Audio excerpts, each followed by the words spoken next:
Good morning to everyone. And we have Crosby, Stills, and Nash. And what was the title on that, Debbie? That was Woodstock. There's no Woodstock. I'd really be hard-pressed for that one. I Okay. tried. Well, but Woodstock goes on the end of like a shotgun or something like that. And when we fire a gun, then we look at the parabolic trajectory of the bullet as it comes out. That's a parabola, and that's where I'm starting today. Okay, go. So there, we got it. Okay, a reminder again that the test is going to be Friday, and again a reminder, it's going to be in Founders Hall 123. Founders Hall 123, and we'll start at 10 o'clock, and it'll go an hour.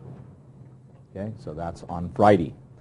And it's going to cover chapters 1, 2, 3, and part of 4. And I checked to see where we were with yesterday's schedule. Yesterday's schedule was to be a review of Chapter 3, and we sort of reviewed Chapter 3, some of the major topics. So we're right on target, and we go into Chapter 4. Now, one of the principal topics in Chapter 4, Section 1, is another graphing problem. It's at the last part of the section, and I have a coordinate system drawn on the board behind me, and I have some equations. We've talked about these earlier in terms of interpretations of graphing in the application of graphs. And as we cut to the equations I have up here, we see y equals x squared, which is your classic parabola. Now, by classic, meaning if you had to have one equation that you relate to a parabola, it would be the equation y equals x squared. And of course, the idea, if I take y equals x squared and use that for this table here, I'll just do it this way, then the notion is you're going to plot points. So you can take values of x. And the nicest choice for x is 0, because it makes everything else so nice. So we get a 0 for y when x is 0. Now, if I take x at 2, y is x squared. And sometimes it helps to write what y is equal to. That's going to be 4. And one of the usual processes is to then take negative 2. And the intent of this is to illustrate to you that for either a positive or negative value, we end up with the same y. Now, we're going to introduce what we call a line of symmetry. Now, a line of symmetry just tells you that what's on the left side of the line matches up to what's on the right side of the line. So if I look at my process here, when x is 0, y is 0, I'm at the origin. And if I then look at x equals 2, then I'm going to be up here at 4. So this is 1, 2, 3, 4. So I'm going to be at a point about here. And then, of course, the argument is that at minus 2, I also have what? 4. So I can think of a line coming across here horizontally. And because of the symmetry, the argument is over here you're going to find the same point at an equal distance. To say that the vertical axis is a line of symmetry is telling you that if you join the point minus 2, 4 with 2, 4, the segment that you get is going to be bisected into 2 equal parts, and you have a perpendicular. The axis is now perpendicular to that line segment, and that would be true for all the points on the curve. Now, at x equals 1, we have y equals 1. At x equals minus 1, I have y equals 1. And again, the argument is, if I look at the segment between them, it is cut in half by the vertical axis. Now, it helps if you have a pretty good idea what a parabola looks like. And we talked about the arc for the cable of the suspension bridges, like the Golden Gate. So if we try to smoothly join those points, I get the one side of the parabola. And to say that we have a line of symmetry means you fold the board, if you could, across this vertical axis, and this would then sort of have a carbon copy over here. I don't know if what I draw here is going to look enough like a carbon copy but that is a parabola, and I get a parabolic arc out of it. And this parabola just keeps going on forever on both sides. Now that's standard form. The low point in this parabola, and this should not be pointed here. I've given the impression that there's a point. It actually comes down and goes through what we call a horizontal tangent. Now, the argument of a tangent, if you have a circle and then you have a line just touching the circle, we call it tangent to the circle. So if I look at this horizontal axis, it's just touching the parabola at that low point. The horizontal axis is like the tangent line, and its slope is 0, and it tells me that the lowest point in the parabola is right there. But we call this low point of the parabola the vertex. And that's notation that you should become somewhat familiar with. At the moment, it's not as critical as it will be later on. We talk about the vertex of the parabola. Now, this parabola is opening upwards. Question?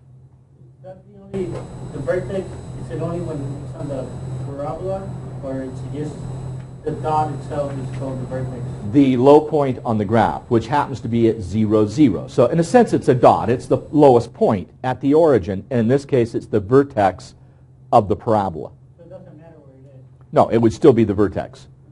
And again, remember, this is a standard parabola. If I change the equation of the parabola, the location of the vertex is going to change, and so is the overall position of the parabola. And we're going to look at a couple other problems here in a moment.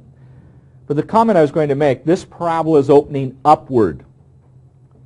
If I looked in contrast at y equals negative x squared,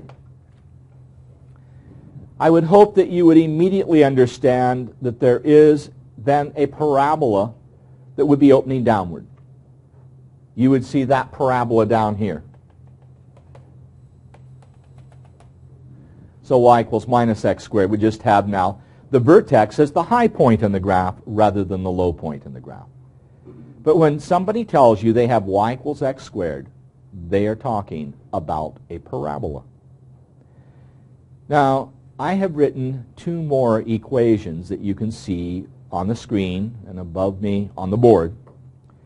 And the second one, y equals x squared minus 4, is a different parabola.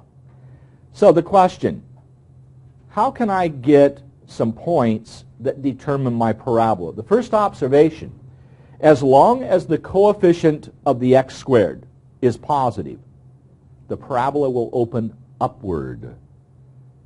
If the coefficient of x squared is negative, the parabola will open downward. So that's the easiest way of remembering whether it opens upward or downward.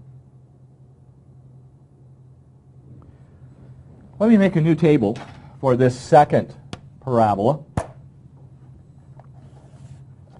So this is going to be, again, just a table of x, y's. And this is y equals x squared minus 4.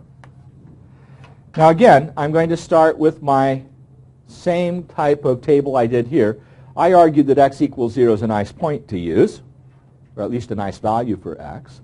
So if x is 0, y is what? Negative 4. Negative 4. Now all you did was substitute 0 for x squared.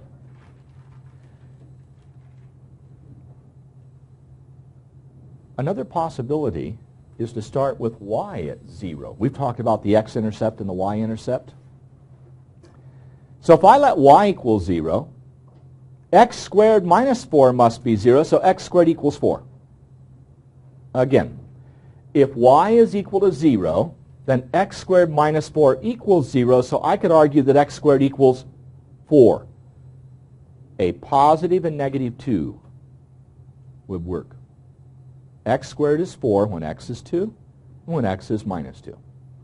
So I could argue that a minus 2 here and a positive 2. Now notice the difference between these two tables. Here, when I had a 2, I got 4. When I have minus 2, I got 4. But this time I have what? Minus 2 is 0, 2 is 0. So that's going to change the way my parabola is going to look when I graph it. Let's see. Maybe I can just do the graph down here and make that easier to see. Okay, so again, this is my x-axis, my y-axis. And what I need now is, again, a scale. So I'm going to put scale like I had before.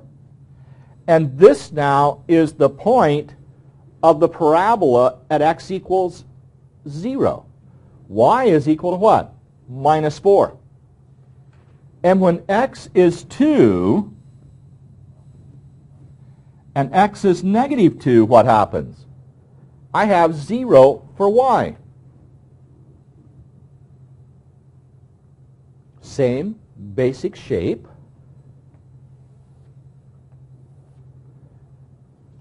But what's happened to the parabola? It's been dropped down 4 units. Same idea. Now we can just still see this. I may just zoom out just a bit. We have a y equals x squared minus 3x plus 4. Now that is different to the extent that I have a minus 3x thrown in now. This is not as easy to do. One of the things that we will learn in the chapters that are between now and the end of the semester is how to make this problem much easier than it appears. But I am going to make a new table. So this time, the table is going to be for a parabola x, and then y equals x squared minus 3x, and I have plus 4. And that is an equation that I wrote with the idea of rigging the problem. But if x equals 0, what's still true? This time a positive 4, not a negative 4. So the intercept is different. And if I let x equal 2, just for an example, now things aren't quite as easy. You're going to have to substitute. So we have 4 plus 4 is 8, minus 6, 2. Again, I just let x equal 2. So 2 squared is 4. I had another 4 out here, that's 8. And minus 3 times 2 is negative 6, so I have a 2. If x is minus 2, I'm not going to get the same answer this time because of this term right here. That's a different looking term. So minus 2 squared is still 4. That's 4, that's still 8, but this now becomes a plus 6, and I'm at what? 14. So the appearance here is very different than what we saw in the first two examples. It might be worthwhile to try a 0. I'm not a 0, a 1, I'm sorry. X at 1. What do I get? 1 and 5 minus 3, which is 2, correct? Now that's interesting because I have a 2 at both what? 1 and 2. Suggesting maybe a different line of symmetry. Okay? Yes? Is that the same thing as factoring, but... If we were going to solve this problem in a more general way, if I were to let y equal 0, for any of you who've had some earlier contact with algebra, if y is 0, then I'm asking for x squared minus 3x plus 4 to equal 0, and the solution would be to factor that 3-termed expression into a product of 2 binomials, and I haven't defined what a binomial is yet. But yes, that's how I would approach it. So for the moment, if I let y equal 0, trying to find a number that's going to work here is not necessarily intuitive. As it turns out, if I were to use, let's see, what do I want there? If I were to use x minus 4 and x plus, no, I have not done that well, because I could not factor this. I've done it enough so that it's not factorable in the usual sense. We'd have to. Because it just, if that was the same, you said this way, it's a lot easier to figure out the problem than. Well, but at some point, okay. Sorry about that. Your point's well taken. Plotting points is a nice way of starting, but equations get complicated enough that plotting points will get you into a mess, and you need more insight and a better sense of where the low points are, the high points. And so what would happen if you were to go on and continue using algebra? You would start with something like a parabola, and then you would get to a more complicated looking curve, and the kinds of things that ultimately you would be looking at are curves that have twists and turns and very different looks to them than this nice, well-behaved parabola. And I don't want to go much further than that. But let's come back and just try to graph what we have so far. So I'm going to look at this as a graph again and understand that this is a very introductory form of the graphing. That is, just plot points, and then we want to try to find better ways to exist. I have 0 and now a 4. So let me get the scale up here. So here's my 0, 4, but that is no longer a vertex. Over at 2, I'm up to 2. Okay. Now this suggests what? That either it's coming down or opening up, but which way do we know it's going to be? Look at the coefficient of x squared. It's understood 1, so that means it's going to open upward. That's what tells me. When I had x at 2, I got this, and when x is 1, I have what? A 2. So what does that tell me, maybe? Just with what you've seen, how could I have that? Well, about the only way I could have it is something like this. Oops, sorry, that needs to go up smoothly. You get the idea? So somewhere between 1 and 2, which is technically going to be at 1.5, I'm going to have that vertex. At -2, coming over here, what is it suggesting? That I'm going to be way to the heck up here somewhere. I don't know just how high that's going to be, but if I look at something like that, that's where the parabola is going. Okay.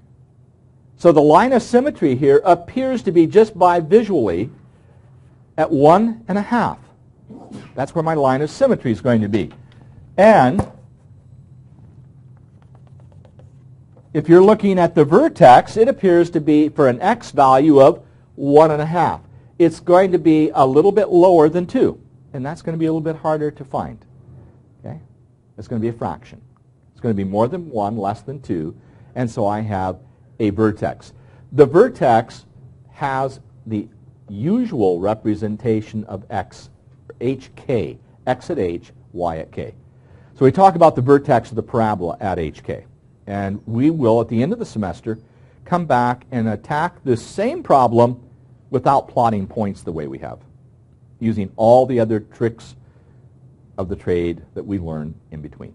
All you're asked to do in the homework tonight is plot points to get your parabola. And you know about what you're looking for in terms of shape. And that is a big advantage when you know what you're expecting to get. As you go on in mathematics, you end up with graphs that you have no preconceived notion about. When you come out of an algebra class, I expect you to know that y equals x squared is a parabola. That y equals x is a straight line going through the origin, slope of 1. And that's just sort of part of your baggage that you get out of an algebra class. But I think that's enough on the parabolas today. Just a reminder of how a parabola is spelled. So let me just go over here to the left, right underneath the phone number up there, Debbie, and we will spell out the parabola. Okay, you can think of it phonetically as parabola, but a parabola. And that is what we want for the name of these curves. Now, while I'm at it, a little aside here. Do you understand what I mean by an hourglass? Shape of an hourglass? And it's like two cones sort of touching at their vertexes.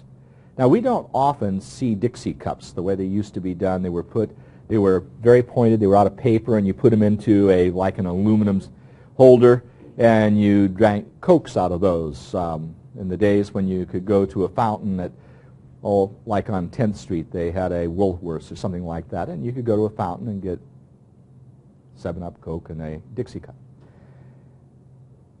Think of two sugar cones for an ice cream cone. They're pointed, right? And so you have one cone upright and the other cone coming this way, and they join at their vertices. Now that is going to be what is traditionally called a cone. Now, at the top of that ice cream cone, just thinking of one ice cream cone for a moment, if you look at the top of that, you see what as a shape? A circle, right? So you're cutting the cone across, and you get a circle. If you were to cut the cone in a different way, you would get a parabola. So if you nibble the cone neatly at a bit of an angle, so I'm going to try to draw a cone up here and a little bit of space I have, and we'll see what I can do. Come over here on the right. And the best way of illustrating this, and I'm just going to do this as a kind of informational bit at the moment, but this looks about like what I want. And then if you look at the top in that kind of perspective, you see a circle. Now, I've made it look like an oval to give you a sense of perspective. But you'll see the circle. Now, if you cut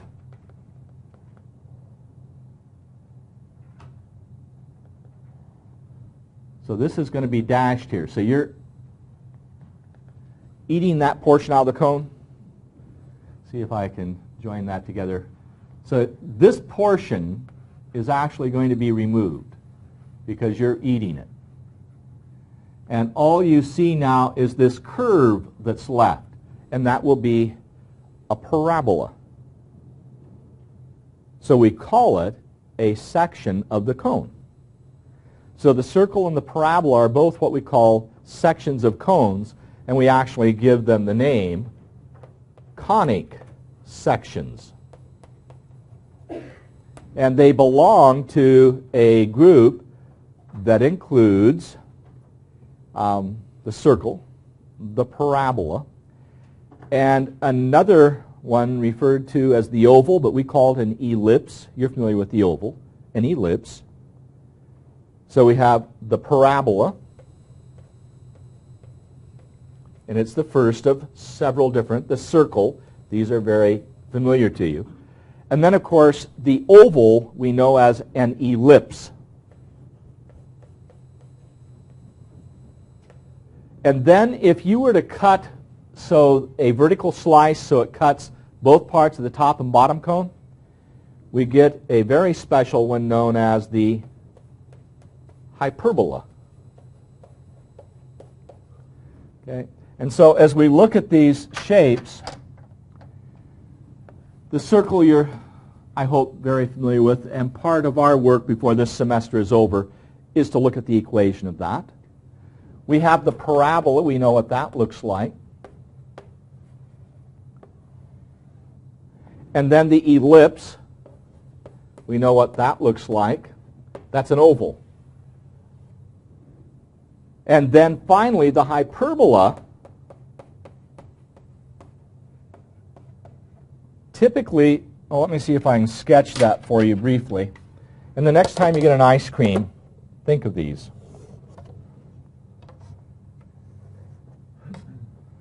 Okay, I'm going to try to do it this way.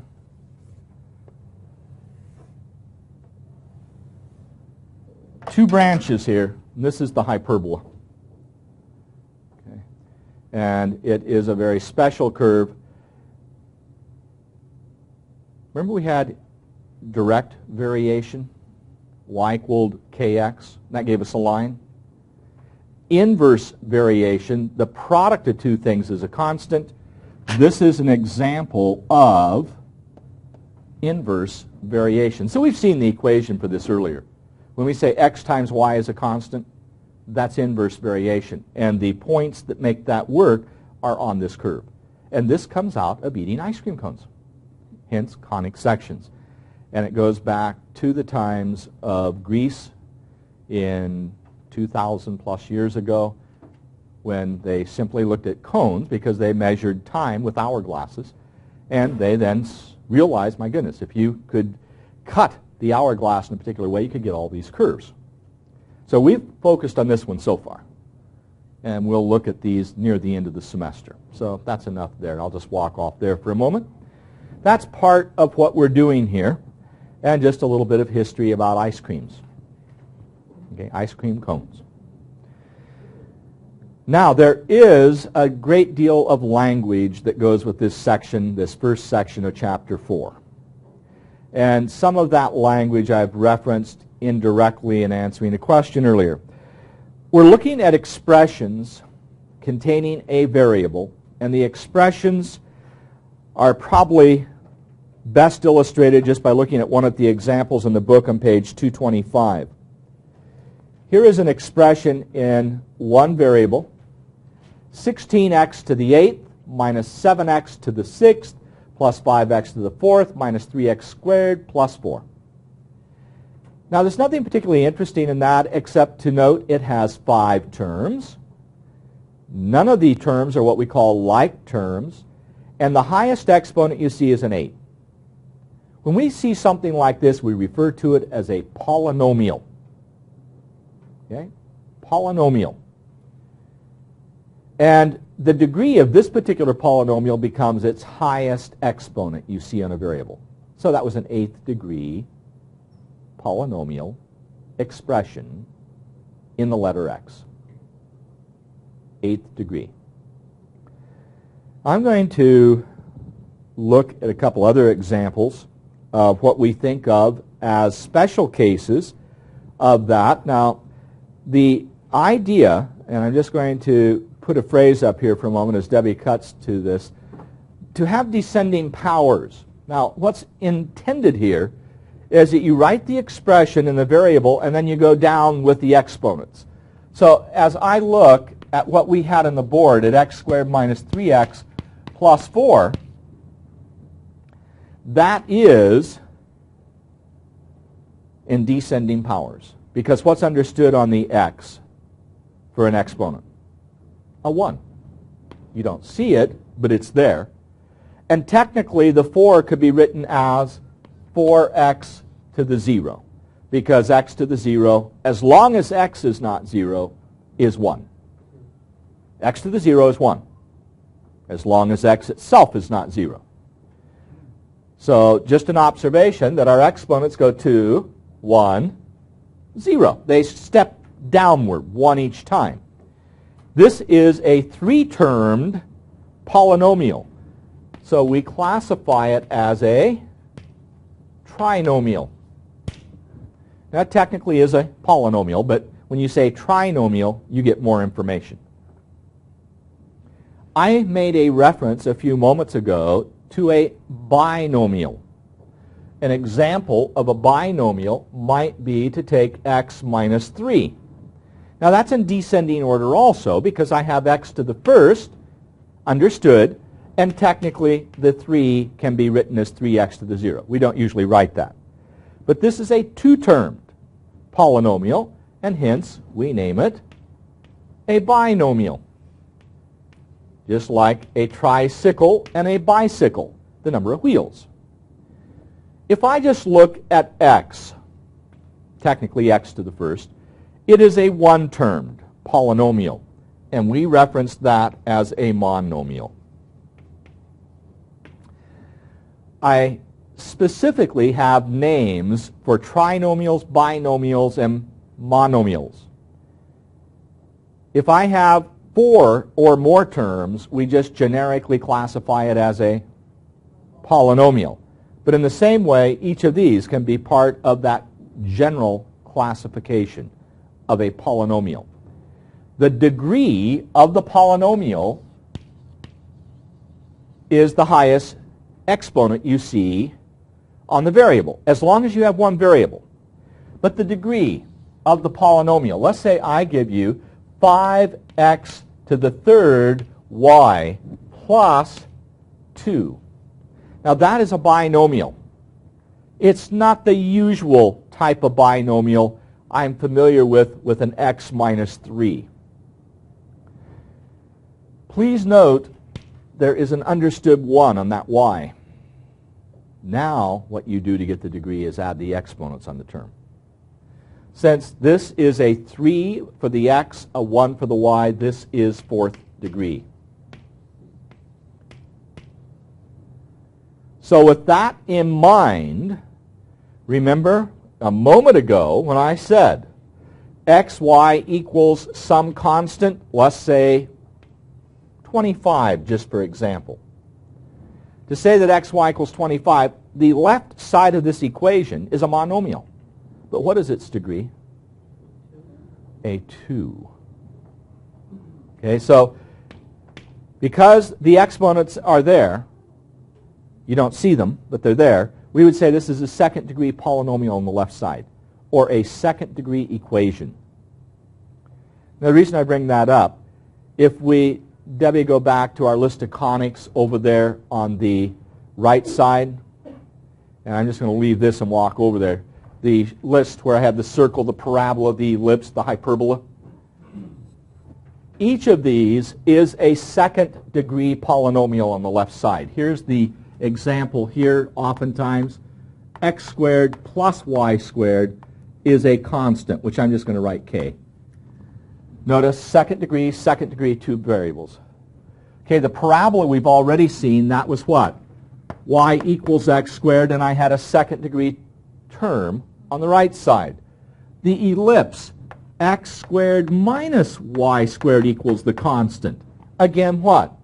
Second degree, because it's exponent 2, exponent 2. Each term is of degree 2. The hyperbola I talked about, because it was x times y, and I add the exponents, that's of degree 2.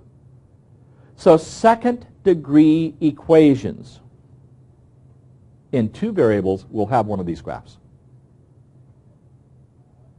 So these are equations now, not polynomials, but they're still second degree. And their graphs will be one of these shapes. Now there are a few degenerate forms. The hyperbola can degenerate into two intersecting lines. The circle, if the radius gets small enough, can go to a point. Okay. But in general, we get one of these curves when we say we have a second degree equation in two variables, x and y. There is a, and this is just sort of information, I'm going to leave that there. I had a link that I did today. The links from yesterday's lecture are already up. And one of the links talks about taking this equation. Now, what do you recognize this as? Slope intercept. No, that allows you to solve for slope intercept. We said there was a particular name for this. Oh, a linear equation. A linear equation in two variables. What makes it linear? Its graph is a line. That's why we call it linear. And what degree do we have for each term? With the variable? 1. It's a first degree. So a first degree equation in two variables, we refer to it as a linear equation because the graph is a line. Now I have a link that says we can take that to y equals mx plus b. So you can see that link about making that change. Let me show you the more general second degree equation .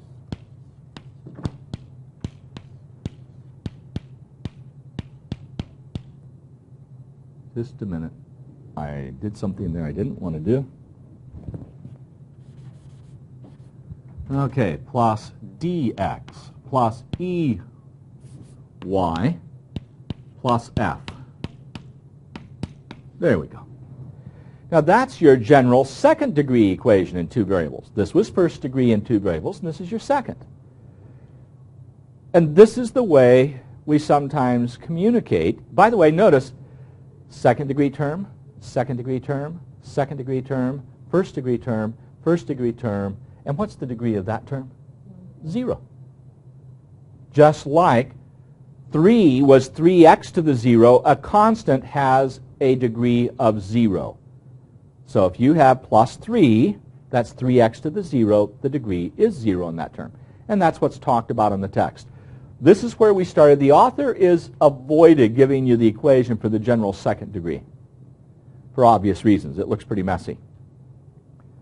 But that's what you would generalize as you go on and talk about this equation. And by the way, that equation has a graph which is going to be a conic section. So all you get out of this equation when you graph it are conics, second degree equations. And we sometimes refer to this as a quadratic equation. Yes? The top one is a linear equation. And, Yes.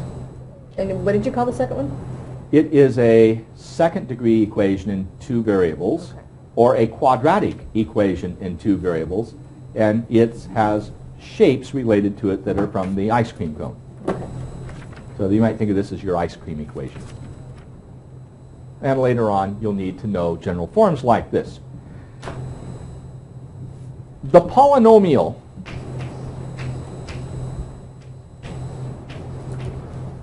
you will note in your book, the text talks about each term of being a times x to the n. And so you oftentimes find notation with a polynomial written this way. And the idea is that you stair step down. So you have an x to the n, you go to x to the n minus 1. So for example, when I had, let's see where I can have you go with the camera here. If you can go to that parabola list I have on the left side where I have y equals x squared minus 4, and just pull that up. As you look at the right side of each of these equations, they are polynomials. And the point being that I have something times x squared on the right. This is a polynomial in x on the right.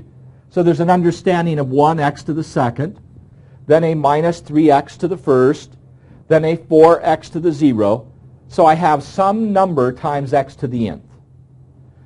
Notice the variable on the exponent stair steps down, hence n, m minus 1, and so on. And then at the end, the argument is you have some constant. So I'll leave that and come back to what we have over here. So usually what we do here, just notation, and this is not something I expect you to be responsible for at the moment, but at some point we come back and just have a constant. At the end we call it a sub 0. But the language ultimately, when I say I have a polynomial expression, it's going to be something in this form. Now what you are asked to do in this part of the book, this first section of chapter 4, is add and subtract polynomials. And it's pretty much well defined. Pay your dues, do 100 of them, and get good at it. So example, I have 3x squared plus 4x minus 3, and I want to add to that this polynomial, and let's say I have 5x squared minus 7x plus 4. Now, that's adding two polynomials. One approach is to trade everything in for an addition problem. Now, you get to the point where you do a lot of this in your head. I'm hoping that you can look at this and say immediately that you have 8x squared minus 3x plus 1. Again, you had 3x squared and 5x squared. That gave you 8x squared. You had the 4x and the minus 7x, so that gave you negative 3x. You had the negative 3 and the positive 4 giving you positive 1. So in essence, you're doing what? You're rearranging terms in your head and combining them. Well, the text is going to ask that you look at this problem as additions. and removing the parentheses appropriately. That is, the parentheses around the trinomial. And now that you have it in this form, you understand that you can rearrange using the community property? Did I get 5x to the third? Thank you, Debbie. 5x to the second. Bound to make a third degree out of that. And then what your text will show is then bringing the like terms together, rearranging. And then you had a 4x, and you had negative 7x, you had a positive negative 3 and a positive 4, and the argument is you can then see these two giving you this. You can see these two giving you that term, and these two giving you the 1. Now, I don't know that it's necessary in this problem to go to that extreme. I don't see having you rearrange these on the paper. I think certainly you need to do this much minimally, and then if you can see the combination, go for it. Addition is not a problem. Subtraction is. So I'm going to change this problem very slightly. And that is, I'm going to write again the same expression I had. Have a minus 3, and then I'm going to put a negative sign here. And this is where you can very easily get hurt. Because what's that minus sign act like? A negative 1, it changes every sign inside that last parentheses. So this is where I think it does pay to rewrite. And it gets a little bit tedious, I understand. And then say I have minus 5x squared plus 7x minus 4. That I think you do need to show. Then what can you do? Well, if you just look, sort of search for the like terms, the 3x squared and the minus 5x squared, and you see negative 2x squared. You had the 4x and the 7x, so that gave you the 11x. And then you see the negative 3 and the negative 4 and get negative 7. Understanding that that's the same as plus negative 7. Now, I think that's an appropriate 3 steps here. I think you're going to be toying with disaster if you don't go from this minus sign and change the signs as an intermediate step. Now, this is the way the problem should flow so that when you're doing algebra, you don't get chewed up in the process. However, I need to show you another approach to this. It's the one shown in the text. I have reservations about this for addition, but it's certainly something that's going to be important when we do division of a polynomial into another polynomial. Because this process I'm going to illustrate is one you have to be able to do and understand it. So I'm going to do this last one. And I'm going to do it in the form of one polynomial above the other. So 3x squared plus 4x minus 3, and I'm going to write the 5x squared down here, the negative 7x, and the plus 4. And then I'm going to ask you, subtract. So I am saying, in essence, find the difference. That's what you're asked to do. The usual process, as it's stated, is change the sign of the signs of the polynomial that you are subtracting. Because what did we do when we talked about a negative 7x here? We treated it as what? Plus a negative 7x. So if you're subtracting something, you add the inverse. So if I'm subtracting this from here, I'm going to take the inverse of this and add it. Well, that's not the way it's usually done. We say change the signs of everything in the bottom number, and here's where you have to be cautious. I'm going to rewrite it one more time, because this step you have to be seeing a little more carefully. There's something I don't want you to do. Now here again, the directions are subtract. Don't sit here and make this a minus sign. throw a plus into here, and somehow try to show that's a minus. I would much prefer that in parentheses here, you show the change of the signs rather than overstriking or overwriting the symbol. Now you can add. The 3x squared and the negative 5x squared will give you the negative 2x squared. The 4x and now what is a positive 7x will still give you 11x. The negative 3, which is now added to what? A negative 4, gives you the negative 7. And Debbie, if we slide over just a little bit, we can pick up what we had down here. Okay, there it is. That is exactly the same expression I have here. These two are identical. Now, why would you resort to this? And again, the answer has to do with something else we're going to do. The addition and subtraction of polynomials isn't a biggie. You just practice it, watch your sign errors, make sure you combine terms when you should. What's going to be much more demanding is the product and quotients. Now by product I mean multiply, a quotient meaning divide. And that's where we're headed, the product and quotient of polynomials. And when we do division, we're going to have to do this particular step as part of that process.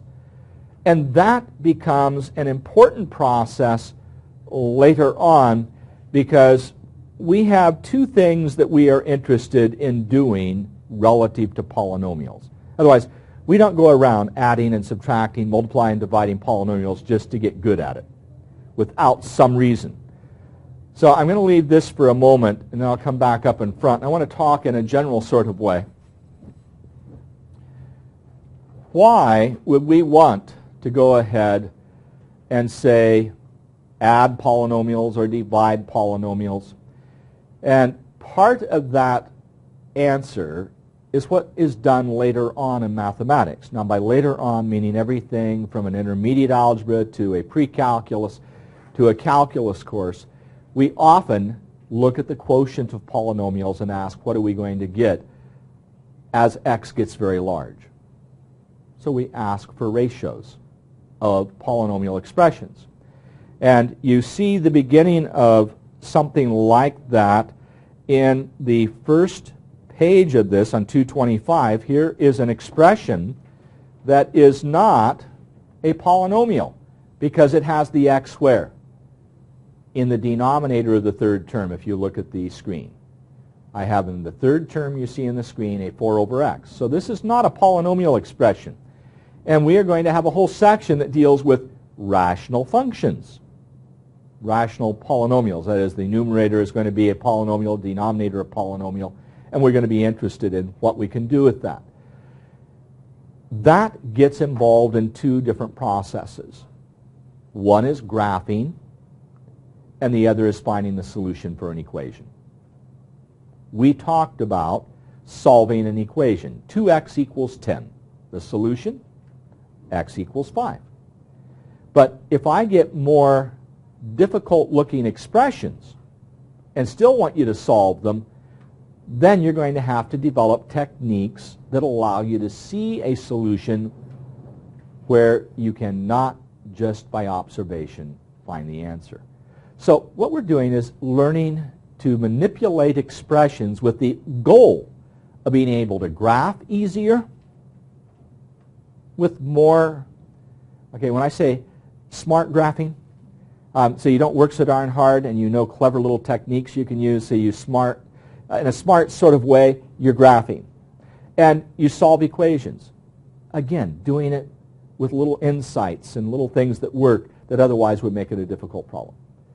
So a lot of what we're doing here, you don't see the trade-off at the end, but you will shortly. Meaning before this semester's over, we'll have an opportunity to get some benefit because we'll come back and look at these conic curves, the ice cream cone curves, at the end of the semester. One of the issues in taking a polynomial to simplify it is so you can then write it as a product. So for example, let's look at the sideboard again, Debbie, where I have minus 2x squared plus 11x minus 7. Just to come over there for a moment. Ultimately, I want to take a trinomial, something like this one here, and I'd like to write it as a product of binomials. So we're going to simplify something, get it down into a nicer form, and then if we can, factor it. So again, this is part of the process, and that factoring process is what we use in the graphing and solving of equations. So all of this goes together with the ultimate goal: solve equations and graph. That's really what this course is intending for you as a kind of language, skills that you develop so you can do that. Now you may ask the question, why do I care to graph things? Well, that's again, we tried to look at that a little bit. The parabola, remember, gave us the mileage on a car. And the idea is the low point in the graph is where your mileage is worse. So we need to know that. That's the process involved. So let's look at the kind of homework problems I'm going to have you do. So we'll leave that there. And let me check to make sure I've done everything I wanted to do. And I think as I'm looking at my notes here, I've done everything I wanted to talk about. The homework starts on page 230. And on 230, I'm going to actually start your problems on problem 9. So on problem 9, as you can look at what we have there, you have a 6x to the 4th, and the idea is to determine the number of terms and name the coefficient of the term. Just a reminder, we've talked about this before. The coefficient of 6x to the 4th is understood to be the 6. It's the numerical part in front of the variable. By the way, what is the degree of that monomial? 4th degree. Okay. And if I look at something like the 14th problem, let me get that again. Okay, let's look at the 14th. How many terms in that? 2, so we would call it a binomial. Degree? 3rd degree. The second term has degree 1. Coefficient? The 2 is the coefficient of y cubed. What's the coefficient of y? Understood, a negative 1. Okay, because you'd have negative 1y. In the next set, the idea is before you try classifying it, simplify. So let's look at number 20. Probably drop that down just a little bit tighter. Okay. Now you have negative 19y squared plus 9y squared. What is it when you simplify it? Negative 10y squared, or y to the second. So what is the degree? 2nd degree. And when you simplify it, you're going to have a what? Okay, but you're going to have a monomial. It looks like you start out with 2 terms and it simplifies to 1 term. And that's the idea. So in each of these, it's not atypical to see the expression we have here. For each polynomial, first simplify. And of course, that is a phrase which has so many meanings to us. Simplify can mean reduce a fraction. Simplify can mean add terms. Simplify will have other connotations to us later. But as we look at this first problem, if you simplify, can you do anything to 29 to simplify it? No. Is it a monomial, binomial, or trinomial, or just generic polynomial? Binomial, right, because there's 2 terms in 29, and its degree? 4th degree. So again, nothing very difficult there. Okay, we go to 37, 38, 39, and so on, and now what we're going to do is find the value of the polynomial for a value of x. And looking at 39, you have a negative 3x squared plus 14x minus 2. And you're to plug in what? I think negative 1 is one of the values. So the thing you're going to have to be careful there, that when you have negative 3x squared and you substitute negative 1, what should you do? You're going to put parentheses around it. So I'm going to ask Debbie to cut to the document cam for a moment. I'll go to the sideboard and just illustrate that briefly. If you have a negative 3x squared and a positive 14x minus 2, and you want the value for x equals minus 1. You do this. Put the minus 1 in parentheses because you're squaring the negative 1. Then you have the 14 times a negative 1 and then a minus 2. And you're just cautioned to use parentheses to keep from making careless errors. Because this is going to come out a minus 3 in that, not a positive 3. Now the next one is minus 14. I do have a minus 2, and so you are going to end up with a negative 19, and there's no real problem there. Then, as we come back to the front of the room, as we go to 47 over 40, or all the way down to 78, mostly you're going to notice, sorry Debbie, I didn't have that set up for you yet. Here's 47, done vertically. And then if we come off that for a moment, you come over to something like 59 or 60, where you're doing the same kinds of things in 61, but this time they're horizontal, correct? So the text is giving you practice both ways. Write out the problem, show an appropriate intermediate step if necessary, and the answer. The only thing that gets more complicated as you come down to like 75 is you have to do what? You have to watch those negative signs outside the parentheses. We've already talked about that. And then finally, what you have in number 87 and so forth, and this is a familiar one, a parabola. Y equals x squared minus 4, and we've already done that one. Here is the formal statement for your homework. Okay, this is, I think, page 230. That should do it.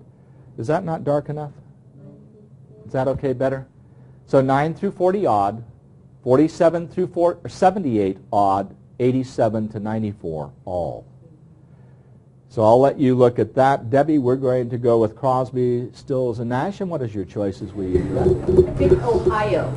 Ohio. Because when you first started your X and Y, then there were 2 zeros. You started with 2 zeros. Okay, very nice. Okay, I thought you were thinking of Drew or something on. Okay, we're going to cut to a slide. Have a great morning. We'll see you tomorrow.